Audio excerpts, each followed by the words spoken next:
Welcome to Intelligent Think, the podcast in which we explore what makes ideas great, how we can make our thinking better, and why it's so important that we share our ideas with the world. Plus, we'll be talking to thought leaders and authors about their own ideas and experiences so you can mine them for gold nuggets that will help you along your own journey.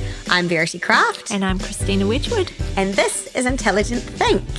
And today we're talking about something that feels really timely because it feels like something that we have been talking to everybody about right now, which is, I guess, in this kind of challenging environment, when do you admit to yourself that the ideal or the ideal solution or the ideal plan for what you're trying to do isn't going to happen or isn't realistic in this kind of environment? What made you want to chat about this today, See?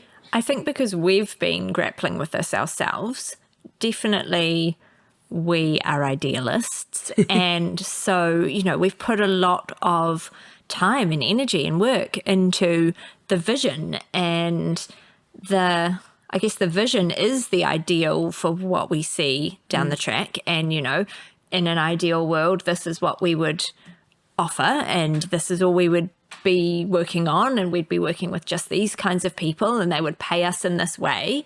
And the ideal sounds great. Until it doesn't, because we're not in an ideal environment right now. So I think we've had recently the kind of hard conversation of we actually need to come back. We can hold those ideals and not abandon them entirely, and yes, that's still the vision, but we actually need to operate in this space that we, and the reality that we're in currently, and actually holding too tightly to those is possibly keeping us a little bit stuck. I also find that in general, I veer towards the just assuming that everything's going to go really, really well. Like I get really excited about where we're going and what the vision is, whether that's on a small basis or kind of overall for the business. And so to almost admit that maybe things aren't working out the way that you want them to feels a little bit like failure, even though you haven't failed yet, but it feels like, oh, we couldn't make it happen.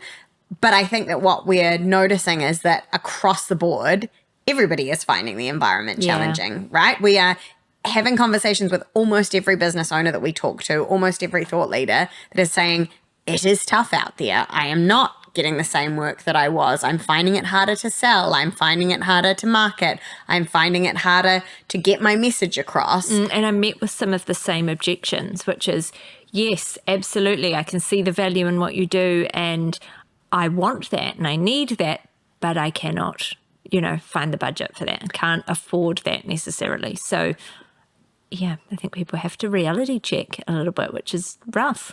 And it's not necessarily what you want to be doing, right? And I think you don't want to go too far in the opposite direction, where sometimes when the environment is challenging, we have a tendency to let go of the vision and let go of the ideal, and so end up doing things that screws us over when the environment gets easier again. I think that's the balance though, and I think that's where you've got to kind of toggle between the short and long term of this, because when you're in a tough environment, that's short-term survival mode.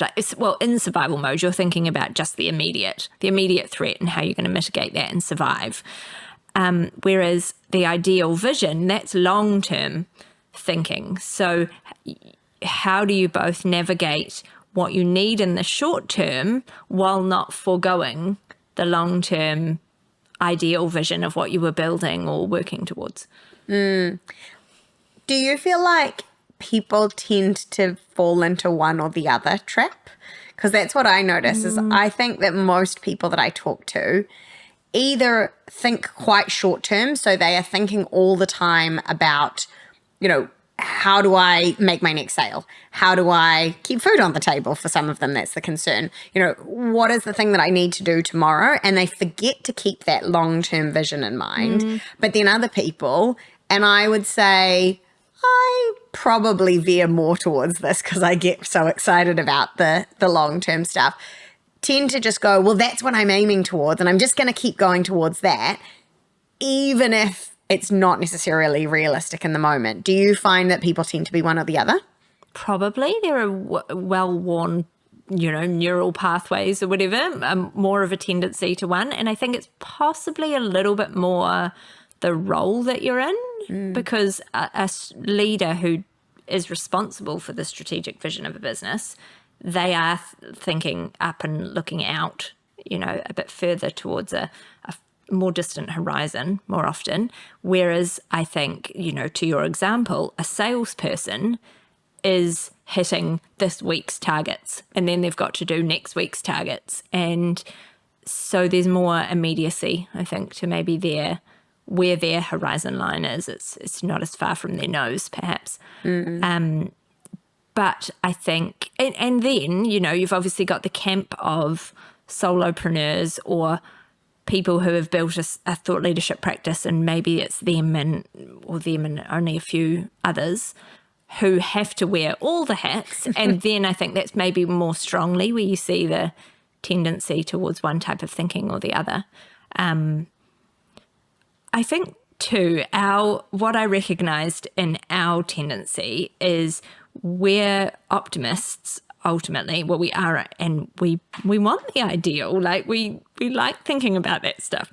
So it has taken a lot of evidence and a lot of conversations to sort of rein us back in from that a little. Like I think it was definitely not the first whispers of it being hard or of being rebuffed or of things not working or the changing tide, not the first hint of that we were like, oh shit, like, we need to rethink some things. We held pretty firm to what we wanted to, we've held pretty firmly to what we wanted to do for a long time. But I think an accumulation quite recently has seen us go, okay, hold on, we've got to meet the market where they are. And that might mean that we've got to add some things or think more creatively about how we deliver what we're doing as well. One of the things that you mentioned to me earlier before we had this chat, as we were trying to figure out what we wanted to talk about today, was the idea that, our purpose is better thinking. So we believe that if more people are thinking more critically, more creatively, and sharing those ideas with the world, that the world will be better off because we'll have more solutions for problems. But we believe the way that you make that happen, the thing that's really important is that those ideas need to be accessible and available, because if those ideas are just locked in your head or just kept for high-paying clients, then they're not going to have the impact on the world. And so one of the things that we recognized, or that you pointed out when we were chatting earlier, was that actually maybe our ideas are not as accessible and available as we would encourage people to make their own. That's probably the biggest bugbear I have right now. Or like if, people ask that question of what's keeping you up at night, or what are you kind of noodling with lots? If I get any moments of noodling, that's the question or the problem that's frustrating me the most, is especially based on the fact that we believe that ideas should be, our whole reason for doing thought leadership is because we believe that ideas that can help people are available and accessible for them to derive the benefit from. And yet I think we've been doing what we do for almost 15 years, which has gone 15 years, isn't it? 14 years. 14 years. Okay, nearly 15. And so, and with that comes a depth of expertise and a brand reputation and et cetera. And we have incredible clients, and we have high paying clients, and we have a brand position that separates us from a slapdash copy shop or a, certainly the sort of outputs that ChatGPT might use, burn. But no, what I'm saying is, we absolutely corner that sort of quality, we're going to do the best freaking job, and we've got incredibly honed skill sets to do that, especially as we've niched further and further. Our expertise has got even pointier in those areas. But I think the flip side of that is we're not necessarily attainable to everybody, and that rubs up against our ideals too, because we know, like, the people that are out in the world doing amazing things, that we're like, we need to lift up those ideas and amplify those ideas.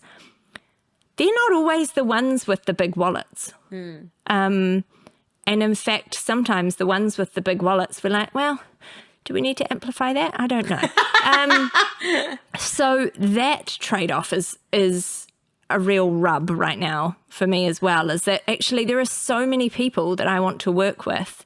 And I'm like, but I get that they can't necessarily pay the thousands and thousands of dollars. I'm not questioning that we're, some of the things we deliver are worth that, but I still, I'm wrestling with how we make some of what we know and what we can help other people to do more accessible. Sometimes it's finding that balance between how do you make your ideas accessible and available while still running a profitable business, while still valuing yourselves and your team and our experience. I think that we sometimes can get trapped one way or the other, and actually it's almost about thinking, okay, well, what are the levels that I can make this accessible? We put out a lot of content. So actually our thinking is accessible in lots of ways. It's just that it's only to a certain level, right?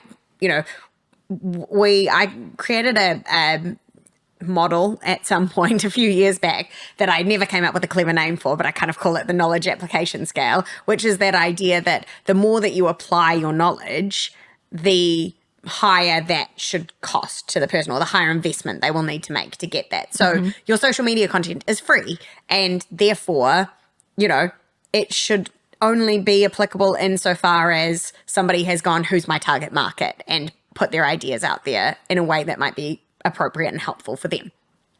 Versus a book, is going to dive a lot deeper and maybe give them exercises that they can then use to apply to themselves, versus a course or coaching or speaking or right through to one-on-one or implementing for somebody. And so the value should be higher the more that you're doing. But I think what we're realizing is, so much of what we do around books in particular, we can share really good, useful, valuable, general information. But when it comes to actually writing your book, the most valuable stuff is really applied. It is working with someone to develop their thinking, to create a plan. It's, pulling all of that gold that's in their head out and figuring out how that's going to be relevant for their business, for their reader, for their thought leadership. It is looking at what they've written and giving really detailed feedback so that they can improve it and make it better, and looking for where are the gaps, what do we need to flesh out more. And so that's really hard to do at an accessible cost. Because it's high touch. Exactly. And so I think that's the challenge that we have as we're trying to work out, well, how do we make sure that our ideas and our knowledge and our expertise is accessible while still valuing ourselves and still valuing the expertise that we have and still valuing our team. Like, it's really important to us that we, want to pay our team more. The longer that they're with us, the more value that they add. So I think that's where the challenge comes in, is it's how do you make something that's really high touch accessible to people without screwing yourself over in the meantime.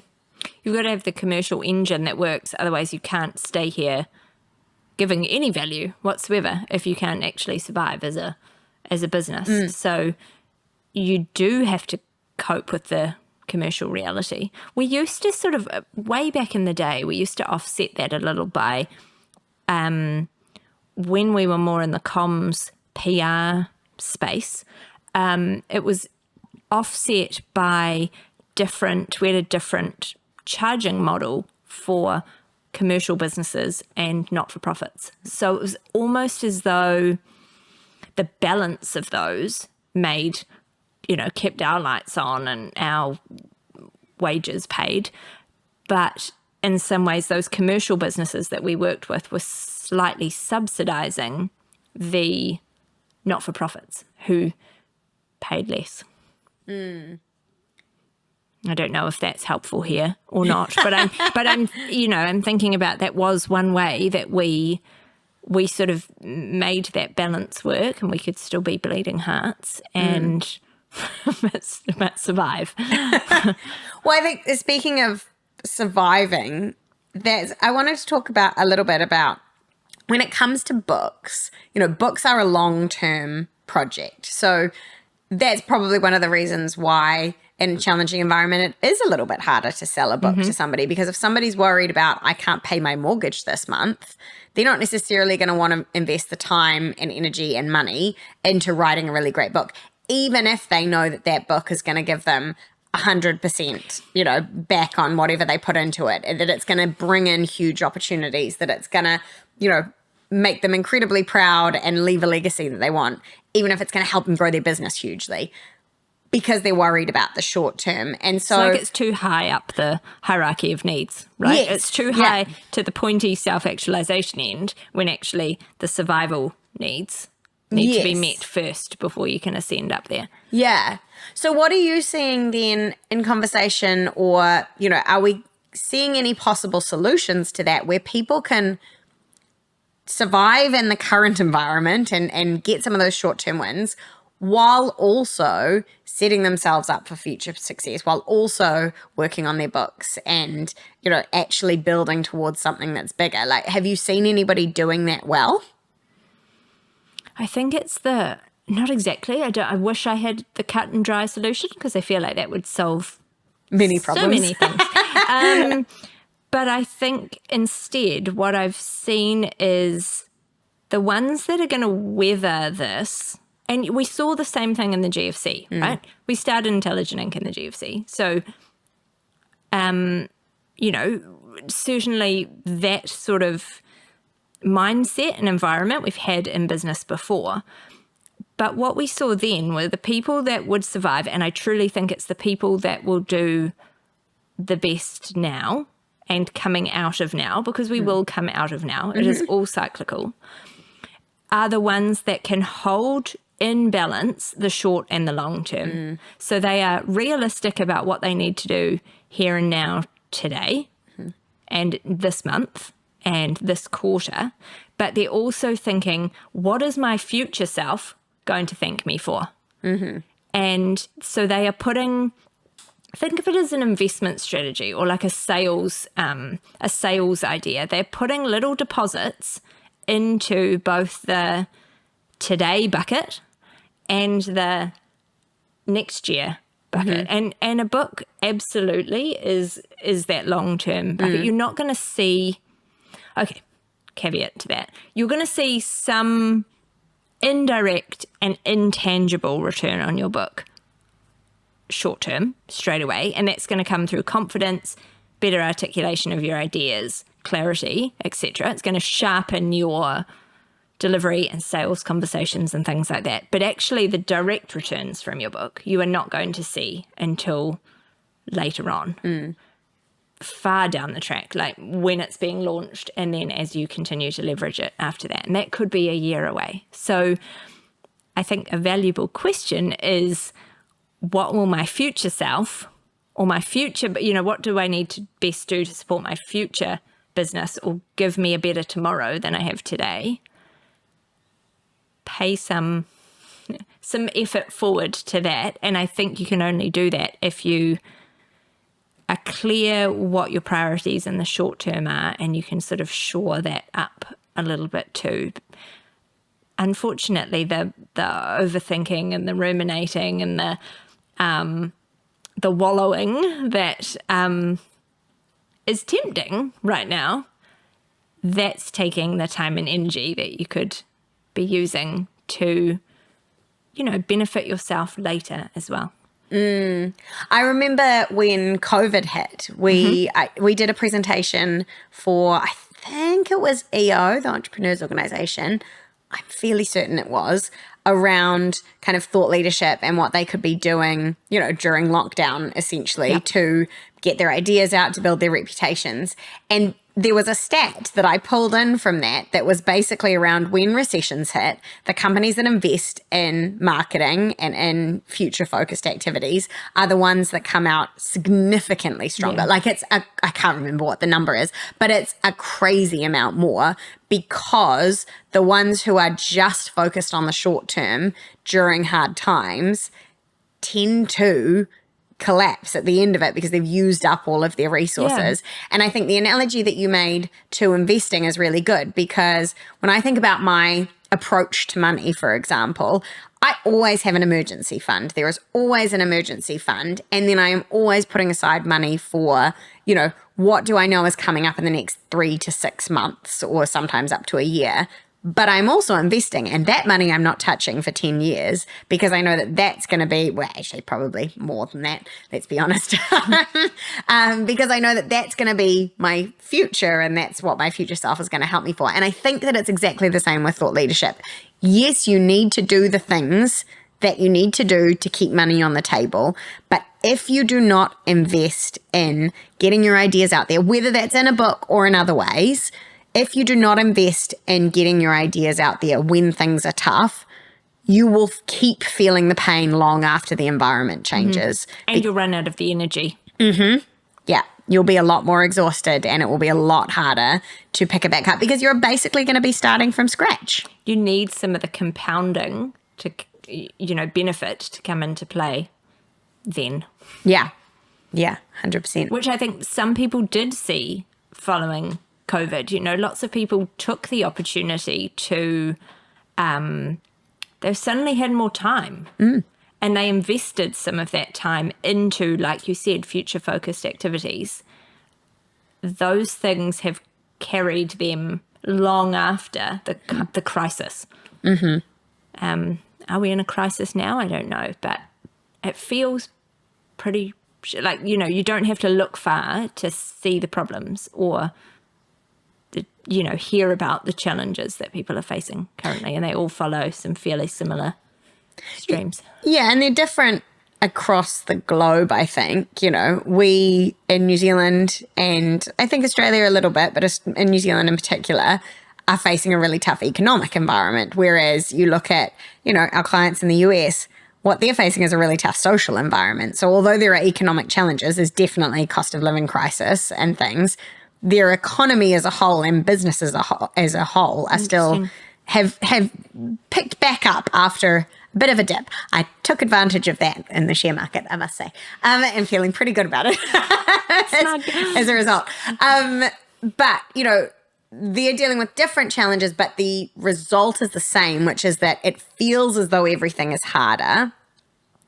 Whether that is true on a day-to-day basis can differ for people, but the general feeling is that things are really hard and that the environment is really hard. And I think the danger of that is that we all slip into kind of this melancholy and get so focused on the problem that we forget to actually ask ourselves, what is the solution? Like, is there a different solution that I need to be thinking of in this kind of environment rather than just getting downtrodden? So what would be, I've been in too many rooms recently where laser focus was put onto the articulation of the problem. And, one of them, the discussion that I was in with almost 40 other people in the marketing industry, actually, time was kind of called on that discussion before we got, I think, to anything very constructive or proactive or solutions focused. So what are some of the, I guess, nudges that we could give, or the questions that we could pose, do you think, that would help people to move from, I guess, feeling stuck in the problems to, what can I do to improve this for myself or for others or for my business? One of the first things that I would suggest people do, and it's something that I try and do with our own business, is first of all, look at what is working. Because I think it's really tempting to, when things are hard, just go, nothing's working, I've got to completely rethink. But actually, in most businesses, in most cases, there is something that is already working. And if you can do more of that, then actually that's going to save you lots of time on the things that aren't working. So for example, are you getting lots of referrals in from partners? Well, really focus on your partnership relationships or finding new partnerships. Is it that you've got really good referrals from your clients? Great. Well, go and ask your clients for referrals, go be really open and ask for that. So I think that's from like a sales perspective, but that's kind of I think that's what I'm hearing, is that most of the challenge right now for people is around making sales. So I think you do have to shore up some of those things first before you can look at some of the long-term stuff. But it's why I would focus on what is already working, because that frees up a lot of time and mental energy to then go, okay, now that I've got some of this stuff sorted, it's that question you asked earlier, what's future me going to thank me for? So is the vision, around your thought leadership and being a thought leader and getting your ideas out there and having an impact? Well, what's the smallest possible thing that I can do to keep that moving? What's the consistent thing that I can make happen? Is it sharing on LinkedIn every day? Is it I'm going to write 100 words of my book? It doesn't have to be big, but what's the thing that's going to keep me moving? And I find that the people who just go, I'm going to put that off until I've sorted everything else, tend to just keep putting it off. Whereas the people who are like, I just need to make some progress. Like, it's okay if what I thought my future was going to be 2 years from now actually happens 5 years from now, but I'm still working towards it. I'm still building on that. I think that's a real mindset thing that makes a big difference for people, is when they don't just go, I will get that sorted after everything gets easier. Well, action brings confidence, right? So, and momentum and things. It's very hard to do that from a standstill. Yes. Yeah, exactly. I think it's impossible to do that from a standstill sometimes, which is why the more that you put off the future-focused activities, whether that's writing a book or whether that is maybe now I'm blanking on what other examples could be. But, the more that you take action on those, the more likely you are to actually find yourself moving in the right direction, even if things are still really hard. So to me, those are the two big things. It's focusing on what's working. Think about what's working in your business, what's working in your thought leadership, and do more of that, because that's going to get you some of those short-term wins. And then think about what's the smallest possible thing I can do to keep me moving towards the vision for the future that I've got. I like the idea of a small step too, because I think there's motivation and dopamine and things that come from, you get a sense of empowerment or of agency if you're like, yes, tick, like I've done that thing. And I think probably we need to lean into that feeling a bit more right now, because things do feel largely out of our control. And what can we influence or have agency over? Some of the bigger forces that are buffeting people, we can't influence particularly, but we can build up the things that we can action and nudge and feel good about that. Yes, the little small things that you take action on are the things that can be in your control, whereas all of these big outside circumstances are just going to swirl around you no matter what. So what are the small things that you can do to take control, gain confidence, and move towards whatever that future is? Yeah, I agree. I think the other thing is, and you mentioned there kind of breaking it down into bite-sized pieces. That's something that we've been thinking about, is like, how can we give people more of a bite-sized piece of a book? Because a book is a massive project. We tend to say it takes a whole year and it is anywhere from 30 to 70,000 words that you end up in your final book. That's not how many you write. You write a lot more than that. And so how do we break that down into small pieces? And it's something we've been trying to, I guess, figure out ourselves, right? Yeah, I think, and the problem with a book right now is because it is so rooted in the long term and the investment that you've got to make along the way is significant.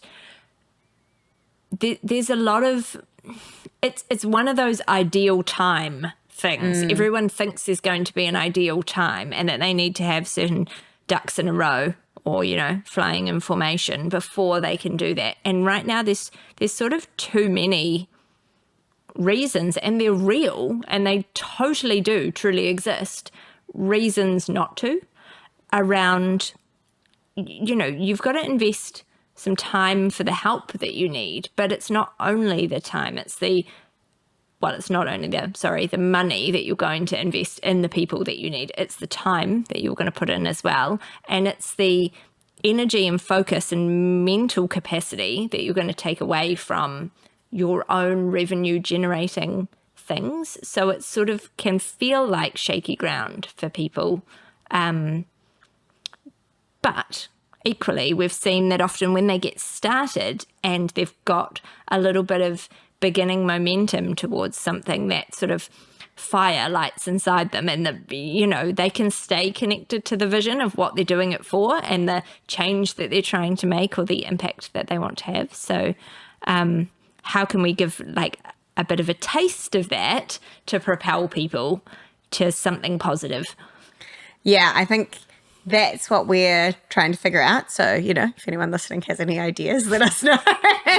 Because we see the very that first manageable thing that you need. Well, we see that with creating, we tend to do our Better Book Blueprint workshop, which is it's actually two pieces. It's sort of the strategy piece. It's getting really clear on the vision, the audience, what the core message is, how they're going to use it. And then there's the planning piece of actually what's going to go into the book. And that's sort of the IP capture and figuring out the reader journey. And that tends to be our first piece that we sell to people. But, again, it's relatively high cost if you're doing that one-on-one because it's quite time intensive and it's a lot of our expertise. And so is there like a smaller piece? So at the moment we're tossing up with, do we sell just the strategy piece and get people really clear on it? Because we see when somebody's done that and they can see a picture of what their life's going to look like, what their business is going to look like, how they're going to use their book, how their business is going to help people and the impact that it's going to have, they get really excited about it. And so I think that's the first thing that we're considering. But I kind of encourage everyone to go, well, what's the first piece? What's that thing that's going to get somebody excited, but that adds real value? Because that's the thing. It can't just be a tiny piece that's not valuable. It has to still be something that they get lots out of. I think something we had described it as a domino. It's sort of the domino thing. So it's that if you did that one thing, it would have an outsized impact on the rest of the process or whatever. I think, unfortunately, too many people forego, and we don't need to go down that rabbit hole now, potentially, but too many people are foregoing investing in that part and they're just getting started on their book. And it's really hard to stay the course and end up with a manuscript that's a draft that's good when you do that, because you didn't have the kind of North Star to start with either. Yeah, I think we're going to need to do park that one. An episode totally on that.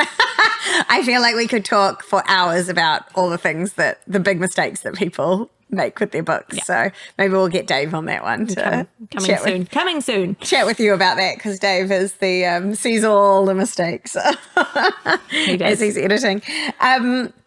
I think that the last thing that I want to look at is kind of this idea of vitamin versus painkiller. Oh, yeah. So it came up in where did that come from? It came up in a sales conversation, and I think it was I've heard it before though. It was reiterated that particularly in a tough environment, people won't pay for vitamins, but they will buy a painkiller.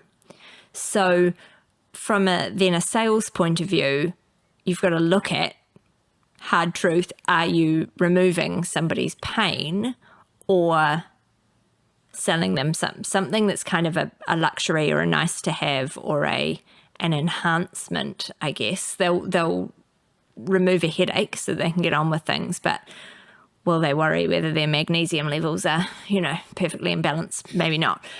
And someone asked a question on the call, can you turn a vitamin into a painkiller? And the guy, it was Chris Pescott from Perceptive, he answered with, well, ultimately, no, not really. You can't really turn a vitamin into a painkiller. He said, what I would suggest is stop selling vitamins right now. Like, just put that aside, which was kind of shorthand for park the ideal slightly, and go and ask people where the pain is in their business. The biggest thing keeping them up at night, and do you have something in yours or your team's unique skill set that can actually help to solve that thing for people? So he was sort of looking at it from a how can you pivot or adapt point of view, but I think it gave a few people that were part of that discussion a slightly rude way. They were trying to diagnose whether they themselves and their offerings were, which of those camps they fell into. Well, and I don't entirely agree. Like, yes, I think it is vital that you ask people where their pain is, but I don't entirely agree that means you stop selling vitamins. I also think, and I know we encounter this from a book point of view, there's lots of people that they'll admit that they don't know what they don't know yet. So actually it's one thing to say, hey, what would help you? And maybe they know at this immediate juncture what will help you, but they can't necessarily have a foresight of, I don't know exactly what I'm going to need throughout this whole process because I haven't done it before, which is then when our expertise of like, here is the best path for this comes into play. But I think the mismatch sometimes with value propositions and the market and things is we as the experts know things about the process or the journey that they're about to embark on that they can't know yet because they're not deep enough in it. And I know I've pushed you a little bit in some of our kind of debates about sales and pricing and how we're packaging things because, for example, we know that some fixed pricing, well, that balances out over time, but the process isn't linear. So up front, it feels too expensive to people, but we know that we're avoiding this lumpy, expensive piece later on by spreading that out. So again, that's that balance of the ideal and what we know with actually the reality of where others are at right now. And sometimes the pain that you are killing is the fact that they don't know what they don't know, right? Yeah. Like that sometimes is the pain. If they've decided they want to write a book, but they have absolutely no idea how to go about it or do it well, then that's actually the pain that we are solving. But I think as well, I find it a bit interesting.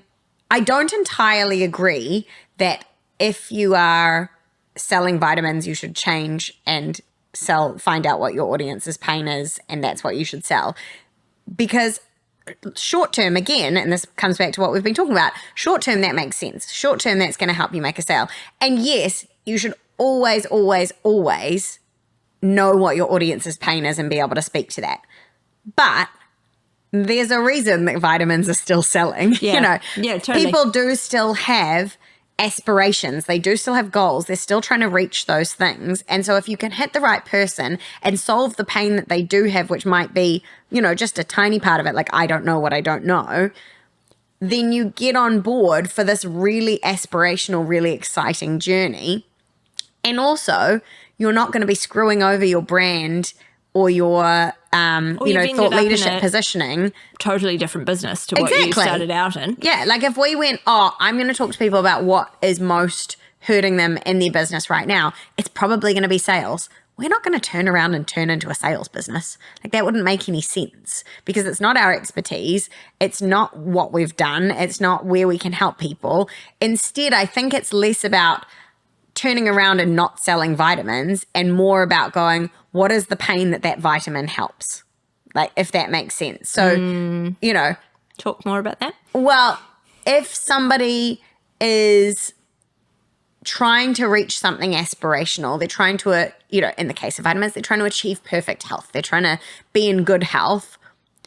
First, yes, you have to solve the, I don't sleep well, for example, or my gut hurts, for example. And so you're going to need to kill that pain. But often the solution to doing that is still a long-term aspirational solution. It's not a quick fix. I have celiac disease. You have all sorts of fun gut issues. Like, you're welcome. The short-term solution is you stop eating that stuff, right? The long-term solution to some of it might be, actually, I need to put some good bacteria back in my gut because even though I've stopped eating the bad stuff, I now need to put some good stuff back into my body. Yeah, okay. And so I think that's where it is. It's not about turning around and going, I will only sell something that is solving the biggest pain that they have. It's going, what's the immediate pain that needs to be solved? And sometimes I'm not going to be the one to solve that. So for example, if a client comes to me and they're like, I need to make money from my book because I can't pay my mortgage, I am not going to sell them to work with us. That you should write your book right now. Yeah, because I do not think that is the right thing for them to invest their money in. I think the right thing to invest their money in is, depending on what they need, it might be sales training. Shoring it might be marketing support. Yeah, exactly. And so I think that's where I don't totally agree with this idea of don't sell a vitamin, sell a painkiller. Because it depends on where they're at and what they're trying to achieve at the time. I think the overlay that you need is you've still got to work with your skills and strengths. So, the point that we're not going to pivot to being a sales training company because can't imagine anything worse. We know much better people who do it. We don't know how to do that, right? So it's still what you've got to find the sort of, look for the overlapping Venn, right, of the things that are painful or hard for them, and then what you can do, and you're finding that sort of that spot of overlap, hopefully a big-ish area of overlap. But yeah, focus there more so on some of the stuff that sits in the other part of your circle. Yeah. And potentially partnering up with people who solve the pain that you need them to solve first. So for us, we're just starting to partner with Rachel Burke from Salespace because she can help people who are really struggling with sales, and then they're making enough money to then be able to invest in their book. And so then it makes sense. So it's like, actually sometimes you might not be able to make the instant sale if you are selling a vitamin. Yeah. If you're selling something long-term, something aspirational, something that's getting them towards their bigger goals. But if you can partner with the right people, then you can get them set up and into a place where they are then ready for you. And then, yes, you're still going to meet their pain. You're still going to solve their pain. But it's the pain specific to the thing that you are really good at and can actually provide the most expertise in. Exactly. I feel like that brings us to a nice close. There you go. Do that. That's not. Do that. That's the solution for today. Just do that. Easy. I love it. Well, that has been Intelligent Inc. So you've been listening to Intelligent Think with Verity Craft and Christina Wedgwood, brought to you by Intelligent Inc. Thank you to Lochner Media for video production, Jeff Ong for our theme music, and to you for listening. Don't forget to subscribe, share with your friends, and give us a review. Here's to better thinking together.